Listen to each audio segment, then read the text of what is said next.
In 1988, Donald Trump sat down for an interview with a British newspaper. He wasn't president, he was a real estate developer. And he said this, quote, "One bullet shot at one of our men or ships and I'd go in and take Kharg Island. I'd go in and take it." That was 38 years ago. This morning, those words aren't a quote from a bombastic businessman anymore. They are United States foreign policy. 3 Marine units are sailing toward the Persian Gulf. The 82nd Airborne has been activated. The Pentagon has drawn up the operational plans. And Trump told the Financial Times on Sunday, in plain English, "My preference would be to take the oil in Iran." 38 years later. Same man, same island. And this time, he has an army. If you want to understand what is actually being planned in Washington right now, not the press briefing version, not the Truth Social post, but the real military logic behind this, stay with me. And if this kind of analysis matters to you, consider sharing this video, because most people watching the news right now have no idea how close this is to the point of no return. Let me walk you through exactly what is happening. Start with the island, because everything comes back to this one piece of land. Kharg Island. It is 22 square kilometers of coral rock sitting 15 miles off the Iranian coast in the northern Persian Gulf. From the air, it looks unremarkable. Flat, industrial, a maze of pipes, terminals, and storage tanks baking in the Gulf heat. But here is what those pipes do. 90% of Iran's entire crude oil exports flow through Kharg Island before they reach any tanker, any ship, any buyer. Approximately 1.5 million barrels every single day. China alone depends on this island for nearly 12% of its total oil imports. Every sanction-busting barrel Iran has sold to fund its military, its missiles, its proxy forces, it all flowed through Kharg. Trump bombed the military infrastructure on that island on March 14th. He destroyed the bunkers, the missile storage, the naval mine facilities, over 90 targets in a single strike package. And then he stopped, deliberately, pointedly. He left the pipes. "We destroyed everything on the island except for the area where the oil is," Trump said at a press conference on March 16th. "We didn't want to do that, but we will do that. Just one simple word and the pipes will be gone too." He wasn't just describing a military operation. He was setting a price. The pipes stay intact, for now, because Trump wants someone to negotiate for them. He wants Iran to understand that what they still have can disappear overnight.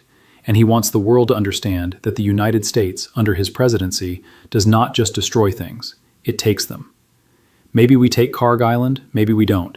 We have a lot of options," Trump told the Financial Times. That sentence is the most consequential thing said by an American president in decades. Now let me explain the troop movements, because this is where the plan moves from rhetoric to reality. 3 Marine Expeditionary Units are currently sailing toward the Persian Gulf. Marines are not diplomatic signals. Marines are not a show of force. Marines are amphibious assault troops, trained, equipped, and deployed specifically to storm coastlines from the sea. Their one purpose is to take ground from the water. Alongside them, approximately 3,000 to 3,500 soldiers from the Army's 82nd Airborne Division have been ordered to the region. The 82nd Airborne is America's immediate reaction force, paratroopers who can be dropped onto a target within 18 hours of an order. They don't need roads. They don't need ports. They drop from the sky. Combined with the 40,000 to 50,000 U.S. troops already stationed across the Middle East, the Abraham Lincoln Carrier Strike Group, and multiple additional warships in the Arabian Sea, the United States now has a force capable of executing a rapid, limited seizure of a small island 15 miles off the Iranian coast.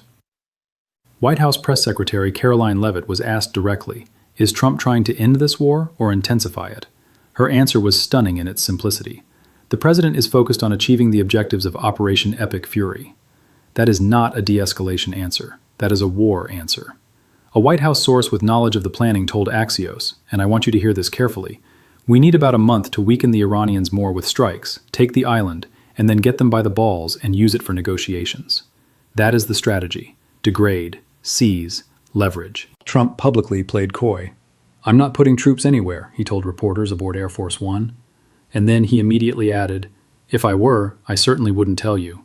The troops are already moving. Here is where it gets dangerous. Genuinely, historically dangerous. Iran is not pretending it doesn't see this coming. They are preparing for it. Iran's Vice President Mohammad Reza Aref posted on X this week in response to the Kharg Island threat. His words, "Trump can only decide about sending troops to Kharg, but when it comes to bringing them back, the decision is no longer his, because no one returns home from hell." Iran's parliament speaker Mohammad Bagher Ghalibaf went further. "Our men are waiting for the arrival of American soldiers on the ground to set them on fire and punish their regional allies once and for all." These are not diplomatic statements. These are operational warnings. Iran knows the assault is being planned, and they have had weeks to prepare. What has Iran done with those weeks? Military analysts believe Revolutionary Guard forces have reinforced Kharg Island's defenses significantly since March 14th, anti-personnel landmines on the beaches, anti-armor systems positioned against landing craft, shoulder-fired missiles designed to destroy helicopters and parachuting troops, additional air defense batteries. The island that Trump called totally unprotected is not unprotected anymore. And there is one threat that no American military official is discussing publicly. Iran has said it is prepared to destroy its own oil infrastructure rather than surrender it. Blow the pipes, ignite the terminal, deny the Americans the very thing they came to take. Retired Rear Admiral Mark Montgomery put it bluntly. If we seize Kharg Island, they're going to turn off the spigot on the other end. It's not like we control their oil production. He's right. Seizing the island would be the beginning of a much longer, much bloodier occupation, not the end of one. Now let me show you what Trump actually threatened this morning, because Monday's Truth Social post may be the most alarming statement made by an American president in the modern era. This is what he wrote, and I'll paraphrase closely, not quote directly. He said that if a deal is not shortly reached, and if the Strait of Hormuz is not immediately open for business, the United States will blow up and completely obliterate all of Iran's electric generating plants, oil wells, and Kharg Island. And then he added a chilling parenthetical, possibly all desalination plants. Read that last part again. Desalination plants are how tens of millions of people in Iran get clean drinking water. The country sits in an arid region. Surface water is scarce. Groundwater is depleted. Desalination is not a military asset. It is a civilian lifeline. Destroying it would not end the war. It would create a humanitarian catastrophe of historic proportions. International law is explicit on this point. Deliberately targeting civilian water infrastructure is a war crime under the Geneva Conventions. Trump is threatening, in writing, on a public platform, to commit an act that would likely be prosecuted as a war crime if carried out by any other country's leader. Spain has already closed its airspace to U.S. military aircraft involved in attacks on Iran, a direct public break from a NATO ally. Spain closing its airspace to the United States is not a minor diplomatic friction. It is an extraordinary act.